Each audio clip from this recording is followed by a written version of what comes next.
The Bank of Manhattan at 40 Wall. We have to talk about 40 Wall, which of course is now the Trump building, has been for some time. Built in 1929 by Craig Severance, the designers, the architects, Craig Severance and Yasu Matsui. Again, notice the pyramid crown, and you can even see it replicated 80s style next door. In this case, they really intentionally wanted the pyramid for their own marketing. The Bank of Manhattan, the pyramid crown was a symbol that they had used in their original bank creation graphics. This one is 927 feet high. It was briefly the tallest building in New York City until the Chrysler Building surpassed it just months later. Apparently there is some sort of observation deck complex inside that pyramid, but never reopened under Trump. It was erected in the then record time of 11 months by Starrett Brothers in Eakin. And with that incredible timetable, they had that on the resume, and they won the bid for the Empire State Building. But Starrett considered 40 Wall Street his biggest achievement. He was most proud of this building, even though the other one becomes more famous. There's a close-up of the beautiful details that you get, and again, sort of Gothic revival, moving into Art Deco influence. And now we really get into the Art Deco now. I'll mention this one first, and then we'll get into some of the more famous ones. But I think this is the most underappreciated skyscraper of the late 20s, early 30s, and that is 70 Pine American International Building, a gorgeous building. Again, the theme of encroachment on the right, but openness, ability to see it from all sides, and greatly appreciated when it was built around 1930. It started in 1930, finished in 32. It was originally known as the City Services Building, which of course provided oil and gas to residents. It was designed by the famous firm of Clinton and Russell in the Art Deco style, which we can see clearly here. And what makes this building so wonderful, I think it's one of my favorite buildings in New York City, is you see it in miniature. I've given you two different lightings and two different sides. You can see a miniature of itself on its facade over the front door, which is really neat when you walk by on the sidewalk to look up and see that. Like so many office buildings, like the Woolworth, this one as well, transitioning from an office building into very expensive apartments, luxury. And one of the other things that's great about it, besides all these wonderful Art Deco motifs here, is this incredible lobby. The real estate agency that is trying to fill up these places has these wonderful photos on the internet that everyone can gawk at. Look at the incredible wood, all the exotic metals and wood. That's part of what makes it Art Deco, is using things like stainless steel. You can see the incredible woodwork here for the elevator banks. The amazing floor with the red marble. And of course, here's the top, that beautiful spire. And there is an observation deck with a great view. And of course, everyone wants to see the view. And eventually there will be a restaurant that hopefully will reopen up there, and a bar. You can see that's the view to the north. There's the view towards the Verrazano and the harbor with the Art Deco railing. Somebody's bringing that up to code, making sure everyone's safe, especially if it's going to be a bar up there. We don't want any madmen doing some crazy things.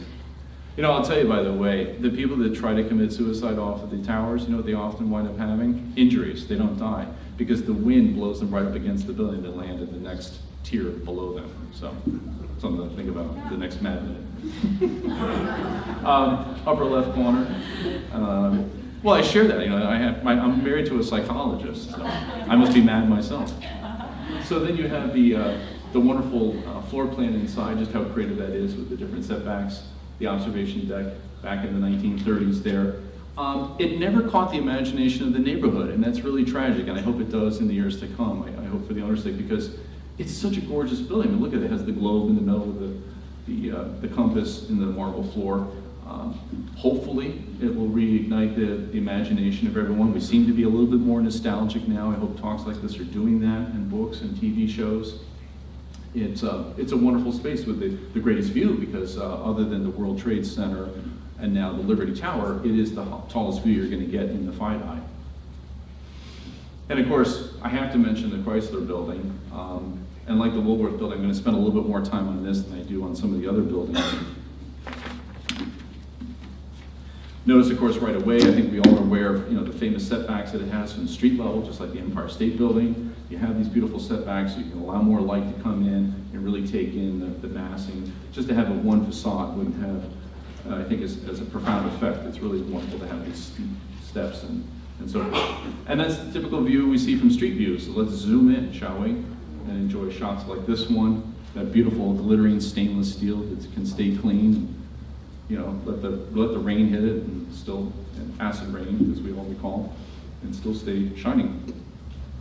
Of course, I'm always curious, aren't you? What does it look like from the inside? What's that view when you peer out the window? Because nobody's gone up there in years. It's public, right? There we are. They were looking at the Citicorp Bank building in Midtown, just to the north of the 80s construction. And this is, of course, what's so remarkable. I mean, just look at the stainless steel front doors with that incredible glass work, all the beautiful artistry involved in that, and these doors. I have to read off these notes for the doors. Obviously, the Art Deco motifs of hubcaps and hood ornaments, which we'll get to. The architect, I should mention, William Van Allen. And I don't want to end on a bummer note, so let me start with his little tragic story right now. Great architect, but not a big name. I mean, this is his crowning achievement, and he couldn't even get fully paid by Chrysler. Chrysler was promising all this money, he had to take him to court. And because he took him to court after the building had been completed, he never was commissioned for other great projects after that. And that's a real shame. So there's the madness of that as well. What's interesting, by the way, of course, famously about the building, maybe I should go back before I get into the doors, is that the Bank of Manhattan building that we just saw at 40 Wall Street was completed while the Chrysler building was under construction. And that the Bank of Manhattan building, as you'll recall, was 927 feet, which was about a yard taller than the Chrysler building's planned height by this architect, William Van Allen. And so it's that got him to change from doing the dome. The dome probably would have been the most base level of this spire, just keep it rounded and leave it at that. He said, no, we're gonna make it taller, so we're gonna add 121 feet of this spire with the replicating progressively smaller tiers of these domes, and that's how you get that rounded effect. Of course, the four prefab sections, I'll go back again. The four prefab sections were lifted famously from within, because it was in competition with the Empire State Building. This surprise, look at this, that it's coming up from within. That was lifted on Wednesday, October 23rd, 1929. And of course, that has to be mentioned at the Museum of American Finance because it's the following Tuesday, the 29th, that we have the famous stock market crash, Black Tuesday. So it briefly held title as the world's tallest building prior to 1931 completion of the Empire State Building. It was a great example of corporate advertising. I must have not included them. I was looking for the gargoyles. I thought I had the gargoyle shots, but I didn't include them. The fact that you have this Moroccan marble around the door for these elevator doors, and then it's something like Japanese ash and some other Japanese rare wood for the elevator doors. And then you can see, again, Egyptian revival motif is the lotus flowers on those doors. Absolutely gorgeous. Apparently at one time within the Chrysler Tower, you had the private executive dining room known as the Cloud Club. And then finally, I'll wrap it up with the Empire State Building very briefly. I just have to mention it quickly because I know we're running out of time here. But I had to show the photo on the right, which really shows all these great buildings that I've talked about lit up at night, the MetLife, the Con Edison, the New York Life buildings and others, and the Empire State, along with the Chrysler. Look at that space you still get around it in Midtown, at least for now. Enjoy it while it lasts, because it keeps changing. And again, we have to mention madness, so I have to show the folks on the right working on that space, that high up, thousands of feet up on the left side there. Just absolutely maddening. And so I think it really shows all the incredible bravery that these people had. One thing I want to mention here that I find very interesting about this building, Herbert Hoover turned on the building's lights with the push of a button from the White House. It was the first use of tower lights atop the building. And then the following year was the first time for the public lighting of the building, and maybe some sort of quasi-permanence, November 32. And ironically, in Hoover's case, it was to signal the victory of Franklin Delano Roosevelt over Hoover in that November 32 election. And it being an election year, I guess I'll leave it there at that and open the floor to questions. Hopefully,